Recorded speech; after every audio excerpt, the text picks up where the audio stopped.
എസ്തേർ 13:3-4 അധ്യായങ്ങൾ. എല്ലാ ജനതകളും ആ ദിവസത്തേക്ക് തയ്യാറായിരിക്കാൻ വേണ്ടി ഈ രേഖയുടെ പകർപ്പ് രാജശാസനമായി എല്ലാ പ്രവിശ്യകളിലും എത്തിച്ച് വിളംബരം ചെയ്യേണ്ടിയിരിക്കുന്നു. രാജകൽപ്പന പ്രകാരം ദൂതന്മാർ ശീഘ്രം പോയി തലസ്ഥാനമായ സൂസായിൽ ഈ വിളംബരം പ്രസിദ്ധപ്പെടുത്തി.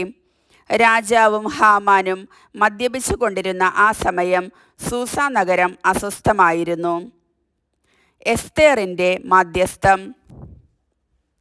ഈ സംഭവം അറിഞ്ഞ മൊർദെഖായി വസ്ത്രം കീറി ചാക്കുടുത്ത് ചാരം പൂശി അത്യുച്ചത്തിൽ ദയനീയമായി നിലവിളിച്ചുകൊണ്ട് നഗരമധ്യത്തിലേക്ക് ചെന്നു.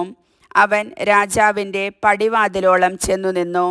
കാരണം ചാക്കുവസ്ത്രമുടുത്ത് ആർക്കും രാജാവിൻ്റെ വാതിൽ കടന്നുകൂടായിരുന്നു. രാജകൽപ്പനയും വിളംബരവും എത്തിയ എല്ലാ പ്രവിശ്യകളിലും യഹൂദരുടെ ഇടയിൽ ഉപവാസവും കരച്ചിലും നിലവിളിയും ഉണ്ടായി. ഏറെ പേരും ചാക്കുടുത്ത് ചാരത്തിൽ കിടന്നു. തോഴിമാരും ഷണ്ഡന്മാരും പറഞ്ഞ് ഇതെല്ലാം അറിഞ്ഞ് എസ്തേർ അത്യന്തം പര്യാകുലയായി. ചാക്കുവസ്ത്രത്തിനു പകരം ധരിക്കാൻ വസ്ത്രങ്ങൾ അവൾ മൊർദെഖായിക്ക് കൊടുത്തയച്ചു. പക്ഷേ അവൻ അത് സ്വീകരിച്ചില്ല. തന്നെ ശുശ്രൂഷിക്കാൻ നിയുക്തനായിരുന്നവനും രാജാവിൻ്റെ ഷണ്ഡന്മാരിലൊരുവനുമായ ഹദാക്കിനെ വിളിച്ച് എസ്തേർ ഇതെല്ലാം എന്താണെന്നും എന്തിനാണെന്നും അറിയാൻ മൊർദെഖായിയുടെ അടുത്തേക്ക് അയച്ചു. അവൻ രാജാവിൻ്റെ പടിവാതിലിനു മുൻപിൽ നഗരത്തിൻ്റെ പൊതുസ്ഥലത്ത് നിന്നിരുന്ന മൊർദെഖായിയുടെ അടുത്തെത്തി.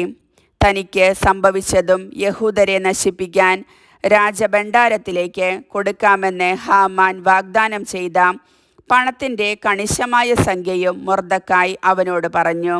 രാജ്ഞിയെ കാണിച്ച് അവൾക്ക് വിശദീകരിച്ചു കൊടുത്ത് തൻ്റെ ജനതയ്ക്കു വേണ്ടി രാജാവിനോട് യാചിക്കാൻ അവളെ പ്രേരിപ്പിക്കാൻ വേണ്ടി തങ്ങളെ നശിപ്പിക്കാൻ സൂസായിൽ പ്രസിദ്ധപ്പെടുത്തിയ വിളംബരത്തിൻ്റെ ഒരു പകർപ്പ് മൊർദെഖായി അവനെ ഏൽപ്പിച്ചു. ഞാൻ നിന്നെ പരിപാലിച്ച നിന്റെ എളിയ ദിനങ്ങളെ ഓർക്കുക. രാജാവിന് തൊട്ടടുത്ത സ്ഥാനമുള്ള ഹാമാൻ ഞങ്ങളുടെ നാശത്തിനു വേണ്ടി ഞങ്ങൾക്കെതിരെ സംസാരിച്ചിരിക്കുന്നു. കർത്താവിനോട് പ്രാർത്ഥിക്കുകയും ഞങ്ങളെപ്പറ്റി രാജാവിനോട് സംസാരിച്ച് ഞങ്ങളെ മരണത്തിൽ നിന്ന് രക്ഷിക്കുകയും ചെയ്യുക. ഹദാക്ക് ചെന്ന് മൊർദെഖായി പറഞ്ഞത് എസ്തേറിനെ ധരിപ്പിച്ചു. അപ്പോൾ അവൾ ഹദാക്ക് വഴി ഒരു സന്ദേശം മൊർദെഖായിയെ അറിയിച്ചു.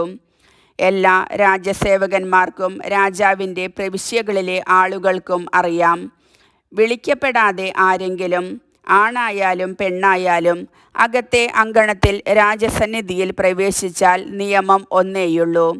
രാജാവ് തൻ്റെ സ്വർണ്ണച്ചെങ്കോൽ അവൻ്റെ നേരെ നീട്ടുന്നില്ലെങ്കിൽ അവൻ വധിക്കപ്പെടണം. 30 ദിവസമായി രാജാവ് എന്നെ വിളിച്ചിട്ടില്ല. എസ്തേർ പറഞ്ഞത് അവർ മൊർദെഖായിയെ അറിയിച്ചു. അപ്പോൾ മൊർദെഖായി എസ്തേറിന് മറുപടി കൊടുത്തു. നീ രാജകൊട്ടാരത്തിൽ മറ്റു യഹൂദരെക്കാൾ അല്പമെങ്കിലും കൂടുതൽ സുരക്ഷിതയായിരിക്കുമെന്ന് കരുതേണ്ട. ഇതുപോലൊരു സമയത്ത് നീ മൗനം പാലിച്ചാൽ യഹൂദർക്ക് മറ്റൊരിടത്തു നിന്ന് ആശ്വാസവും മോചനവും വരും. പക്ഷേ നീയും നിന്റെ പിതൃഭവനവും നശിക്കും. ഇത്തരം ഒരു കാലത്തേക്കായിട്ടല്ല നീ രാജ്ഞിസ്ഥാനത്ത് വന്നിരിക്കുന്നതെന്ന് ആർക്കറിയാം.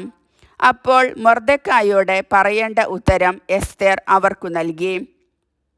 നീ പോയി സൂസായിലുള്ള സകല യഹൂദരെയും ഒരുമിച്ച് കൂട്ടി എനിക്കു വേണ്ടി ഉപവസിക്കുക.